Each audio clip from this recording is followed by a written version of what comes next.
Assalamualaikum warahmatullahi wabarakatuh.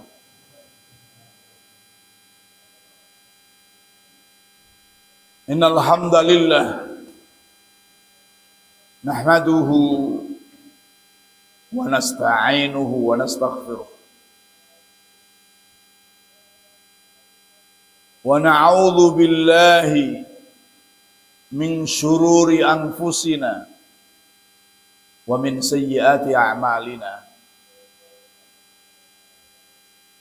May yahdihillah fala mudhillalah wa may yudlil fala hadiyalah. Asyhadu an la ilaha illallah wahdahu la syarikalah wa asyhadu anna Muhammadan abduhu wa rasuluh. Allahumma salli ala Muhammadin wa ala alihi wa ashabihi ajma'in. Amma ba'd. Bapak-bapak, ibu-ibu dan saudara-saudara sekalian rahimakumullah. Marilah kita senantiasa bersyukur kepada Allah dengan berusaha untuk menjalankan perintah Allah dan Rasul-Nya dan meninggalkan larangan Allah dan Rasul-Nya kapanpun dan dimanapun kita berada.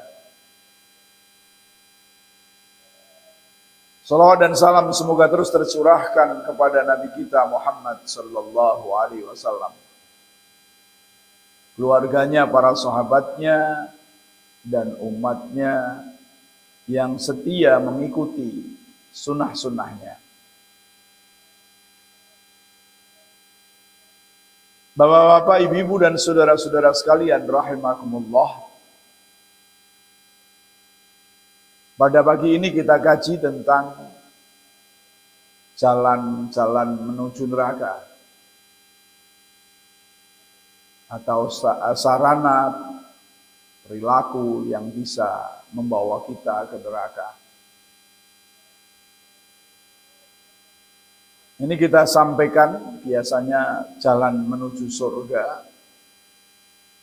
Kita hari ini jalan menuju neraka. Dengan tujuan apa? Dengan tujuan agar tahu jalan menuju neraka. Kalau sudah tahu tentunya menghindari jalan tersebut. Sebagaimana ada seorang sahabat yang namanya Hudzaifah ibnul Yaman. Dia suatu ketika menanyakan, dia berkata kepada Rasulullah, "Ya Rasulullah, banyak orang bertanya tentang kebaikan. Saya akan bertanya kepada Baginda tentang kejahatan. Agar nanti kalau saya menemui kejahatan itu, saya mengetahui kejahatan tersebut, sehingga saya dapat menghindarinya." Maka ketika kita tahu bahwa ini jalan menuju neraka, akhirnya kita menghindari. Bapak-bapak, ibu-ibu dan saudara-saudara sekalian rahimakumullah, sering kita sampaikan ayat Al-Quran yang menyatakan bahwa semua kehidupan ini pasti akan berakhir. Tidak ada yang abadi kecuali Allah Subhanahu wa ta'ala.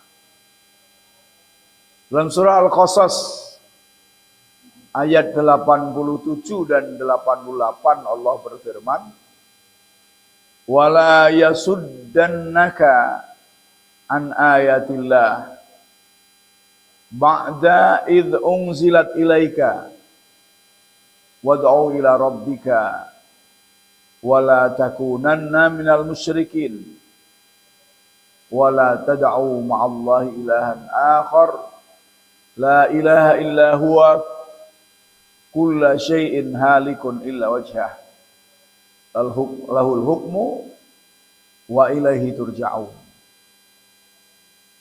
Dan janganlah sekali-kali mereka dapat menghalangimu dari menyampaikan ayat-ayat Allah.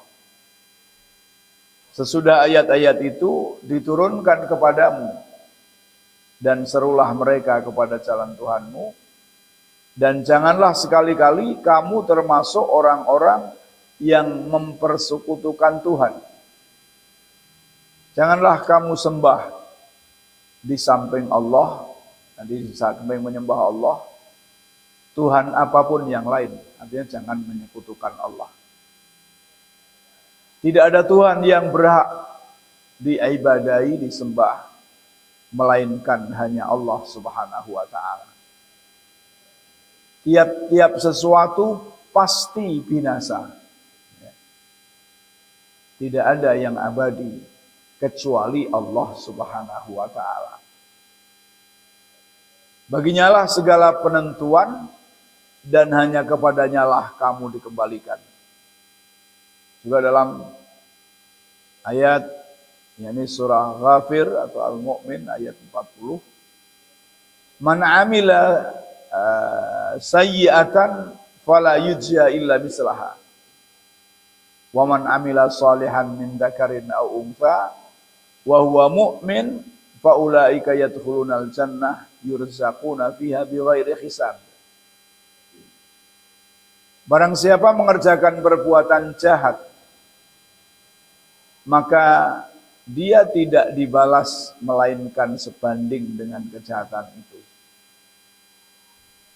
Dan barang siapa mengerjakan amal yang saleh, baik laki-laki maupun perempuan, sedang ia dalam keadaan beriman, maka mereka akan masuk surga.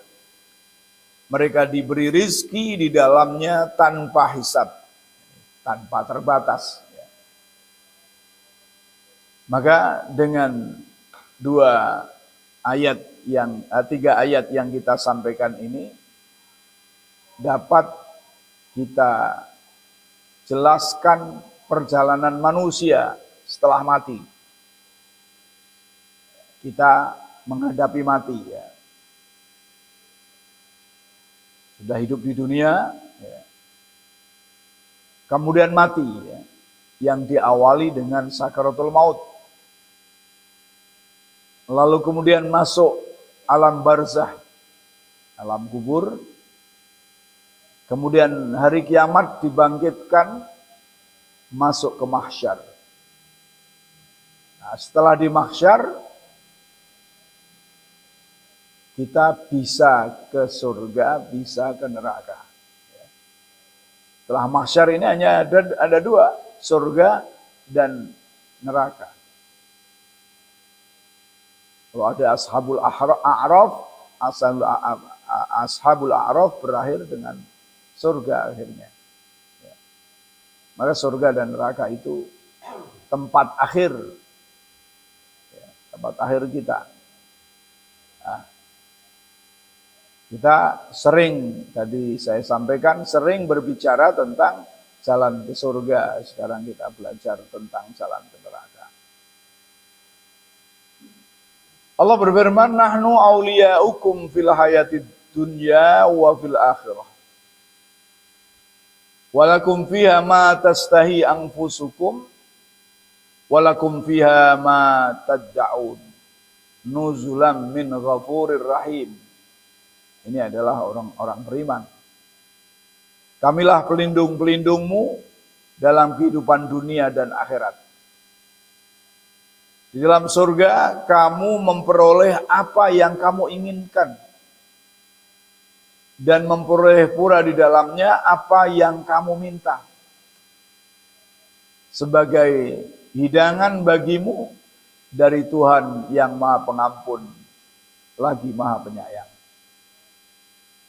Jadi miskin di dunia enggak apa-apa. Asal jangan sampai miskin di akhirat.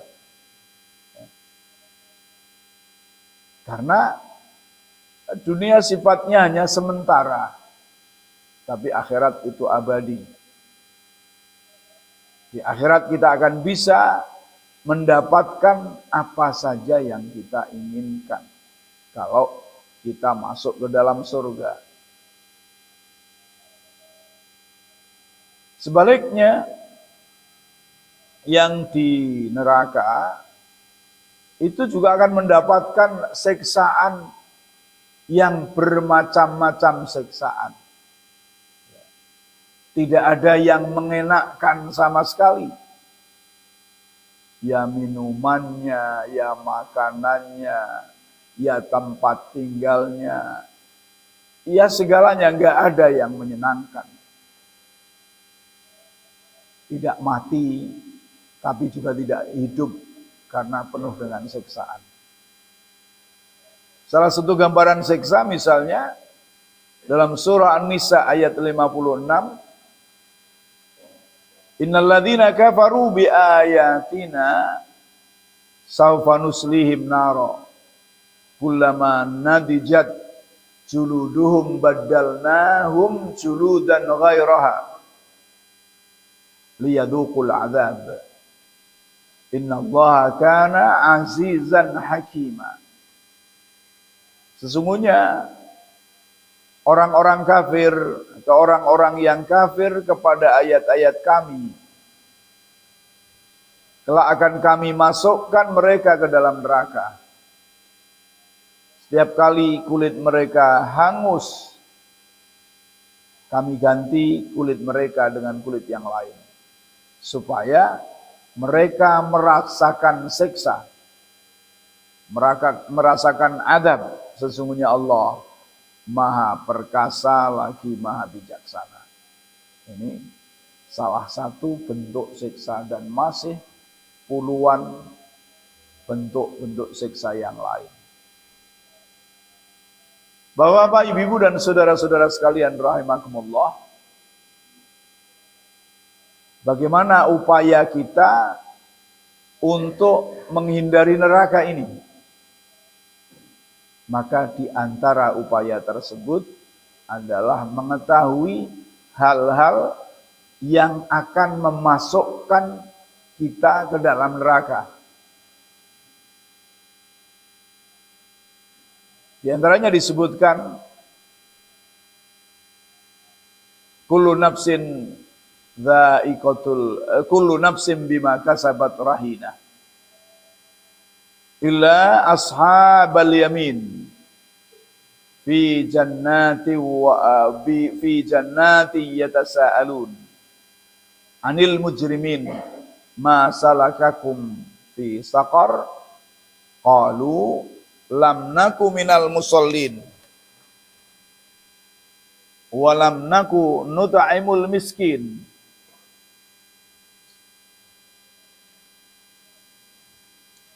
wa kunna nahudu ma'al khaidin wa kunna nukadzibu biyaumiddin hatta atana al-yaqin. Surah Al-Mudaththir ayat 38 sampai 47. Di sini ada 4 hal yang menyebabkan seseorang masuk ke dalam neraka. Tiap-tiap diri bertanggung jawab atas apa yang telah diperbuatnya. Setiap manusia akan bertanggung jawab atas apa yang telah dilakukan di dunia ini.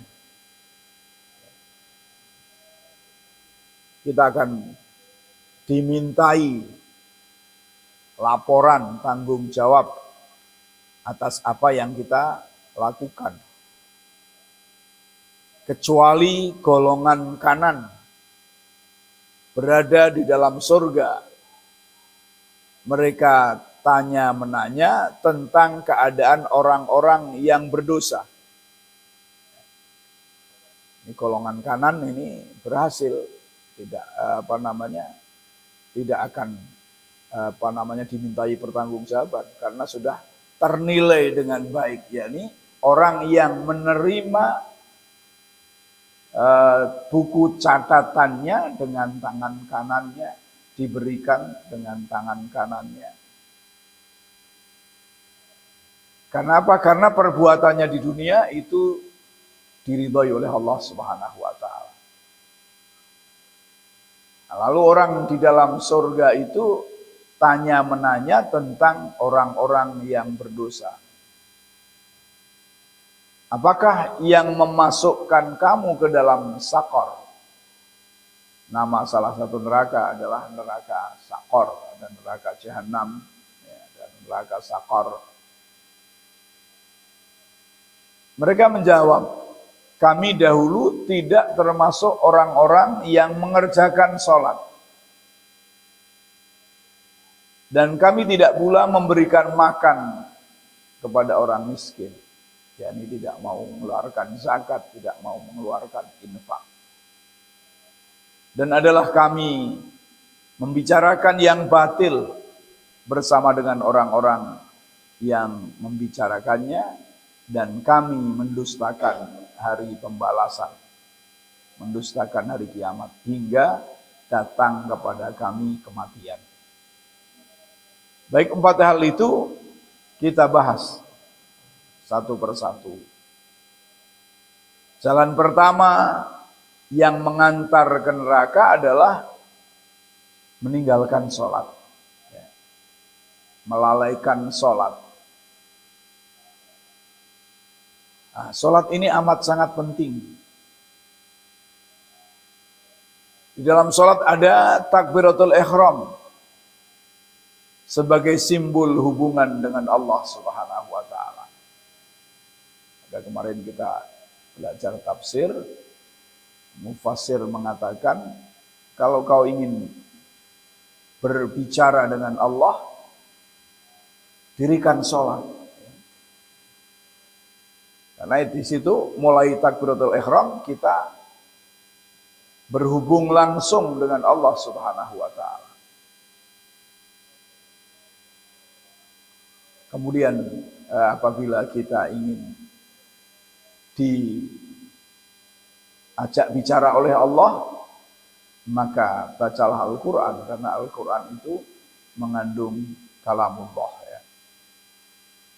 Yang kedua, ketika salam dalam sholat ini kita tengok kanan, tengok kiri, simbol hubungan dengan sesama makhluk. Sholat merupakan terapi mengatasi berbagai masalah kesulitan.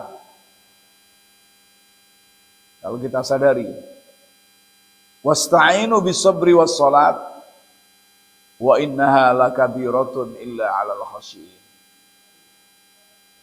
Alladzina yadhunnuna annahum mulaqu rabbihim wa annahum ilaihi raji'un. Minta tolonglah kepada Allah dengan sabar dan sholat. Dengan sabar dan sholat. Dan sesungguhnya sholat itu berat, kecuali bagi orang-orang yang khusyuk. Siapa orang yang khusyuk? yakni orang yang meyakini bahwa dia akan berjumpa dengan Allah,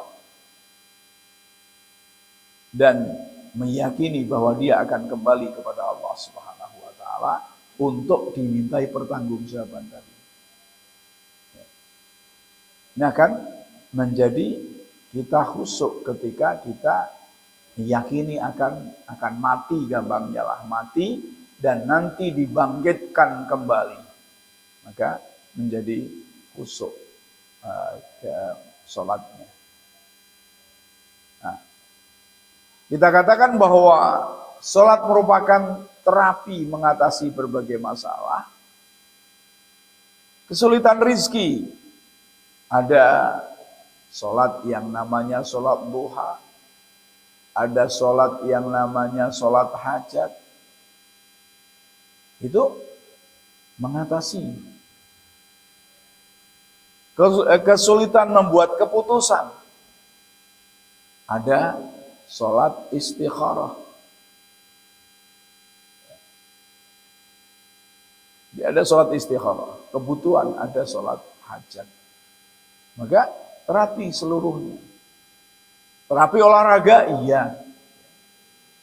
Karena sholat pergerakan-pergerakan, bahkan dalam satu buku yang judulnya Asrarus Sholat, Rahasia Sholat, itu ada satu saraf yang tidak pernah digerakkan kecuali dalam sholat. Yakni apa? Saraf ujung-ujung jari kaki. Ujung-ujung jari kaki ketika kita rukuk, ketika kita sujud, ini dipadalkan, maka itu bergerak. Kalau tidak sholat, kapan mau madalkan kakinya begini? Ya kan? Maka itu juga begitu indahnya sholat yang dikandung oleh sholat.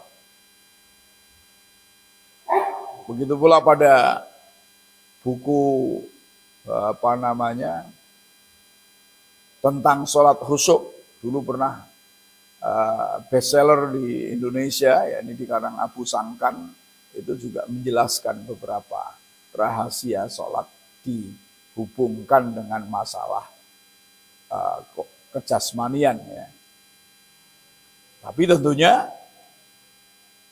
bukan berarti sholat itu mengandung unsur olahraga jasmani yang nilainya tinggi, lalu orang mengatakan, oh, pokoknya kan kita yang dituju adalah kesehatan, maka lalu sholatnya diganti dengan senam sholat misalnya, maka ya tidak dibenarkan. Dan pernah juga ada pelajaran itu di satu sekolahan, senam sholat. Sholat dibuat senam. Maka itu tidak dibenarkan. Karena semua hukum Allah, Al-Quran dan hadis Rasulullah, itu meskipun sudah ketemu rahasianya, rahasia dibalik diwajibkannya sebuah hukum tadi, tetap berlaku hukum tersebut. Tidak boleh terus ditinggalkan atau diganti. Ibaratnya, mengapa diharamkan daging babi? Dulu dikatakan karena daging babi itu mengandung cacing pita yang apabila dimakan akan membahayakan kesehatan. Dan cacing pita itu tidak bisa mati disebabkan hanya digodok. Nah, ketika sudah ditemukan misalnya dengan dipresto, cacing pitanya mati,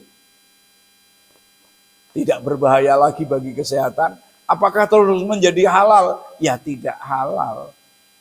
Tetap saja daging babi itu haram. Misalnya pula khamr, minuman keras. Di antara diharamkannya adalah karena memabukkan.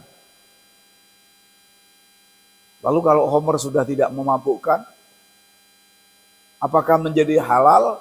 Ya tetap haram. Kalau mungkin kita minum 1 sendok khamr, sudah gelieng barangkali. Sudah mumet gentayangan gak karuan, sempoyongan. Tapi orang yang sudah pecandu minuman keras, minum khamr 1 botol, itu tidak apa-apa. Sekalipun khamr yang harganya amat sangat mahal. Ada khamr yang harga 1 botolnya 29.500.000. Yono sing tuku 29.500.000. Nek nggo gawe listrik masjid cukup 1 tahun itu. Cukup 1 tahun listriknya. Munggu gawe ngombe. Masya Allah. Innalillah. Juga sholat bisa mencegah perbuatan keji dan mungkar. Inna sholata tanha 'anil fahsya wal mungkar. Ada mendirikan sholat dan ada pula menunaikan sholat. Mendirikan sholat artinya memelihara waktunya, menyempurnakan wudhunya, dan melaksanakan sesempurna mungkin. Itu mendirikan sholat. Mendirikan sholat bisa juga dikatakan sebagai usaha mewujudkan ruh dan hakikat sholat ya, dalam upaya yang sempurna agar bisa mencapai hikmah dan rahasia yang dikandung oleh sholat itu. Dengan demikian bila ada salah satu darinya yang tidak sempurna, maka hasil yang dimaksud dari sholat tersebut tidak akan diperoleh. Maka mendirikan sholat itu tidak sekedar menunaikan sholat. Berbeda dengan mengerjakan sholat atau menunaikan sholat.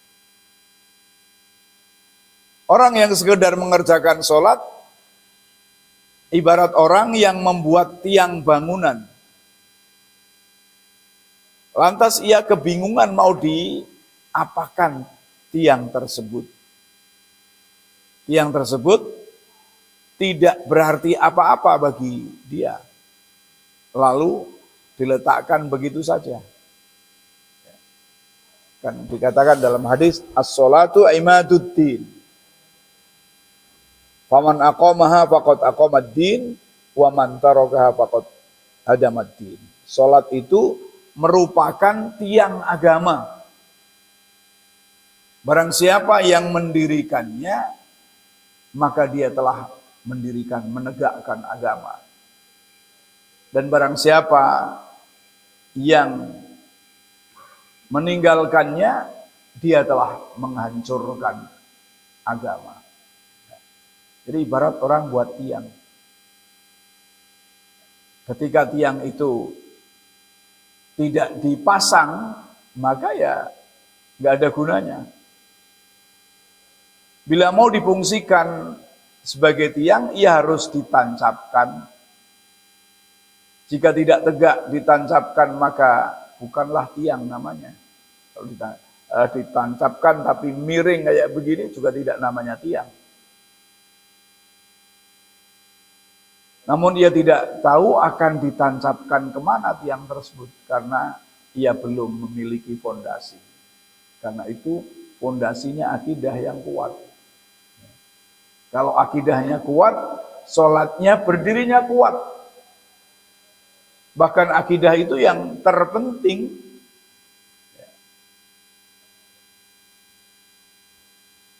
Yang pertama diterangkan oleh Al-Quran adalah masalah akidah. Baru setelah itu hukum. Akidahnya kuat, maka ibarat tiang sholat tadi menjadi kuat. Gambaran seperti itu adalah orang yang tidak memperoleh manfaat apa-apa dari sholatnya, kecuali sekedar rutinitas kewajiban ritual sehari-hari. Di gambaran orang yang punya tiang, tapi tiang itu tidak dipasang, itu ibarat kita sholat, tapi sholatnya tidak berfungsi. Tiang yang tidak berfungsi, yang apa gunanya? Ya hanya punya tiang. Sholat yang tidak berfungsi sebagai pencegah perbuatan keji dan mungkar, sebagai penentram hati, maka ya kita hanya sekedar memiliki sholat sudah menggugurkan kewajiban, tapi belum berpengaruh dalam kehidupan kita sehari-hari. Maka meskipun kita sudah sholat sejak mungkin dewasa, kalau sekarang saya itu umur sudah 63, berarti sudah sholat 50 tahun lamanya. Karena kita berkewajiban sholat sejak baligh, yakni umur 13 tahun bagi orang laki-laki karena mimpi keluar sperma, bagi orang perempuan 9 tahun karena haid. Nah, kalau 13 tahun berarti sudah 50 tahun saya sholat. Tapi pengaruhnya dalam diri saya seberapa? Barangkali kecil sekali pengaruh dalam diri saya untuk melakukan kebaikan-kebaikan tadi.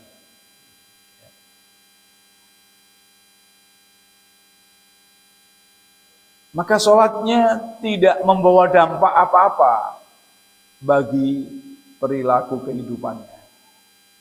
Ya, kalau kita misalkan diri kita tadi. Oleh karenanya, dia tetap bingung. Apa sih manfaat sholat? Dia tetap diselimuti pertanyaan, apa sih pengaruh sholat terhadap kehidupan sehari-hari? Bahkan bisa jadi tidak punya pertanyaan sama sekali. Kalau punya pertanyaan itu masih mending, karena akan memperbaiki. Wis manfaat durung sih sholatnya dalam diri kita. Apa sholat ini masjid, kemudian mulai nyolong sandal, berarti nggak ada manfaat sama sekali. Sudah sholat berjamaah, pulang ngambil sandalnya orang lain. Sudah sholat berjamaah, 5 waktu di rumah isinya ribut terus sama istri, ribut sama anak-anak. Di mana letak sholatnya? Pengaruh sholatnya nggak ada. Sudah sholat 50 tahun, cari rizki masih tidak pikir halal dan haram. Berarti belum bermanfaat sholatnya. Orang seperti ini mengerjakan sholat hanya untuk memenuhi kewajiban atau terbebas dari dosa, ya ibarat orang yang nyetor pajak. Manfaat pajak orang ngerti wis, pokoknya aku kewajiban memberikan pajak ya saya beri setiap tahun misalnya sekian. Ketika kita sholat hanya istilah orang nyetor wajah pada Allah, ya sudah setor wajah baru, nggak ada perilaku tindak lanjut daripada sholat. Bahkan kadang-kadang memang ada yang mengistilahkan itu, aku mau setor wajah, aku mau lapor. Misalkan hanya sekedar laporan, setor wajah, wis. Tidak memikirkan kehusyuannya. Sholat yang khusyuk adalah sholat yang dilakukan dengan penghayatan, yaitu dengan menghadirkan hati yang tunduk, merendah dan menyerah sepenuhnya kepada Allah Subhanahu wa Ta'ala. Yang kemarin malam sudah kita contohkan bagaimana Hatim Al-Asam kalau mau sholat. Juga Rasulullah berpesan bahwa sholatlah seakan-akan kamu ini sholat yang terakhir. Ya. Dan ini tidak mungkin dicapai kecuali dengan memahami arti daripada bacaan yang dibaca dalam sholat, dan juga melaksanakan sholat sesuai dengan tuntunan sunnah Rasulullah Sallallahu Alaihi Wasallam. Maka ngaji itu amat sangat penting, ya. Khususnya lagi juga ngaji tentang sholat. Ya. Dalam Al-Quran disebutkan mengenai pentingnya memelihara sholat. Ya. Ada 4 hal pengertian daripada memelihara sholat ini, yakni yang pertama, memelihara sholat berarti tidak meninggalkan sholat. Memelihara sholat berarti memelihara syarat rukun dan sunnah dalam sholat. Memelihara sholat berarti memelihara waktu sholat, yakni sholat di awal waktu. Memelihara sholat berarti mengajak untuk mendirikan sholat. Ini artinya dari memelihara sholat. Dalam hadis Rasulullah SAW, yakni an Jubair ibn Nufair an Abi Darda wa Abi Dzar an Rasulillah SAW anillahi azza wa jal qala, ini hadis qudsi dari Jubair bin Nufair, dari Abu Darda, dari Abu Dzar, dari Nabi SAW, bahwasanya Allah Subhanahu wa taala berfirman, Ibnu Adam, irka'li min awwalin nahar arba'a raka'atin akfika akhirahu. Ya. Kata Rasulullah, Allah berfirman, irka'li min awwalin nahar, bacalah, rukuklah, sholatlah untukku, ikhlas karenaku di awal siang 4 rakaat. Ini sholat apa? Sholat duha. Akfika akhirahu. Sholat duha ini sedikitnya 2 rakaat, sebanyak-banyaknya 8 rakaat. Kalau enggak salah. Insya Allah enggak. Maka aku akan mencukupimu sampai akhir siang. Akhirahu, akhir nahar. Juga an Jabir ibni Abdullah radhiyallahu an qala kana Rasulullah sallam yu'allimuna al-istikharah fil umuri kulliha. Fil umur kama yu'allimuna surah minal Qur'an. Ya. Artinya ini tadi salat adalah terapi, maka diajarkan pula salat istikharah oleh Rasulullah.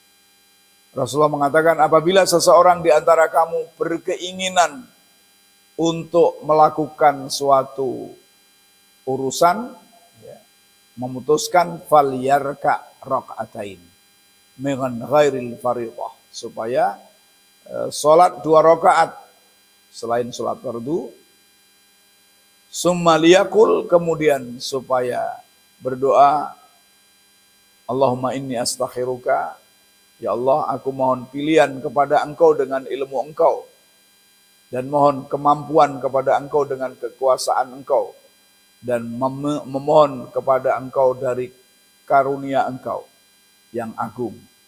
Sesungguhnya Engkau maha kuasa dan aku tidak kuasa. Engkau maha tahu dan aku tidak tahu. Dan Engkau maha mengetahui hal-hal yang gaib. Ya Allah, jika Engkau mengetahui bahwa perintah ini, urusan ini baik bagiku di duniaku dan di akhiratku, maka takdirkanlah itu, dan apabila tidak baik, maka berilah aku yang terbaik. Jadi artinya sholat istikharah ini sholat mohon petunjuk dari Allah tentang pilihan. Seharusnya dilakukan oleh kita semuanya ketika mempunyai hajat, ya. Nah, kemudian kriteria orang yang terimanya, sholatnya diterima oleh Allah Subhanahu wa ta'ala, Artinya sholat yang mempunyai pengaruh dalam kehidupan adalah mereka yang datang dengan merendahkan dirinya kepada Allah. Artinya betul-betul ikhlas mohon kepada Allah Subhanahu wa taala, melakukan apa yang diperintahkan Allah Subhanahu wa taala dan Rasul. Allah dan Rasul memerintahkan untuk sholat berjamaah, ya sholat berjamaah. Mereka yang tidak sombong dengan makhluk Allah Subhanahu wa taala. Mereka yang menyayangi orang-orang miskin dan orang-orang yang menderita. Mereka yang dapat menahan nafsu dari setiap keinginan yang dilarang oleh Allah Subhanahu wa taala. Mereka yang banyak berzikir kepada Allah Subhanahu wa taala. Mereka yang mempunyai kepekaan dan solidaritas sosial dan kemanusiaan yang tinggi. Ini mestinya tumbuh dalam diri kita karena sholat, ya. Ayat Al-Quran. Kemudian yang kedua adalah yang membawa seseorang masuk ke dalam neraka adalah tidak memberikan makan kepada orang miskin. Ini orang yang tidak mau bersedekah. Bila ada seorang muslim yang suka memberi makan orang miskin, sedekah, tetapi tidak sholat, ia akan masuk neraka. Karena masalah kakum bisaqor, qalu lam nakum minal musallin, wa lam naku nut'imul miskin. 4 hal di dalam surah Al-Mudaththir tadi berkaitan menjadi syarat. Tidak satu ditinggalkan, yang satu dilakukan. Jadi 4-4-nya disuruh meninggalkan. Juga bila ada orang Islam yang suka sholat tetapi tidak pernah memberikan makanan kepada orang miskin, sedangkan dia sebetulnya mampu untuk memberi, dia pun akan masuk ke sakor. Sholatnya Masya Allah, tapi sodakohnya innalillah. Padahal mampu.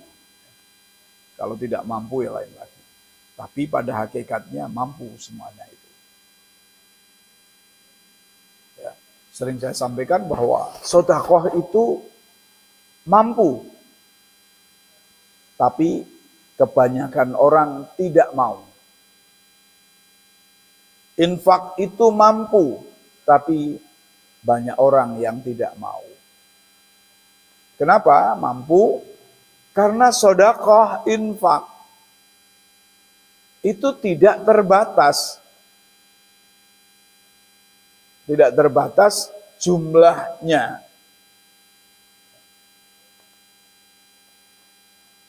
Bisa 1.000, bisa 100 rupiah, bisa 50 rupiah. Bisa 200 rupiah. Apa yang kita mampu. Tidak harus sekian-sekian. Maka tidak boleh kita malu dengan bersedekah sedikit. Jangan malu bersedekah sedikit, tapi tidak malu kalau tidak bersedekah. Agar terhindar dari masuk neraka, kita harus memiliki sikap kepedulian sosial yang tinggi dan peka terhadap problem ketimpangan sosial. Bapak-bapak, ibu-ibu dan saudara-saudara sekalian rahimakumullah. Cukup ini yang saya sampaikan, baru sampai yang kedua, insya Allah. Kalau ada waktu nanti kita lanjutkan. Yang ketiga, tapi singkatnya adalah yang ketiga, karena suka bergabung dengan orang yang tidak beriman kepada Allah Subhanahu wa taala. Dan yang keempat adalah karena tidak beriman kepada hari kiamat, artinya tidak percaya bahwa nanti ada hari kiamat di mana manusia dibangkitkan kembali lalu dimintai pertanggungjawaban. Demikian yang saya sampaikan. Kita akhiri dengan doa. Allahumma sholli ala Muhammad wa sallim wa radhiyallahu an kulli sahabati Rasulillahi ajmain walhamdulillahi rabbil alamin. Allahumma arinal haqqa haqqa warzuqna ittiba'ah wa arinal batila batila warzuqna ijtinabah. Allahumma inna ala dzikrika wa syukrika wa husni ibadatik. Allahumma anzilna munzalan mubaraka wa anta khairum munzilin. Allahumma rzuqna rizqan halalan tayyiban wasi'an mubarakan fi. Allahumma rzuqna al-hidayah wal himayah wal qanaa'ah wal zuhd wal taufiq lima tuhibbuhu wa tardah. Rabbana atina fid dunya hasanah wa fil akhirati hasanah wa qina adzaban nar. Subhana rabbika rabbil izzati amma yasifun. Wassalamun alal mursalin walhamdulillahi rabbil alamin. Wassalamualaikum warahmatullahi wabarakatuh.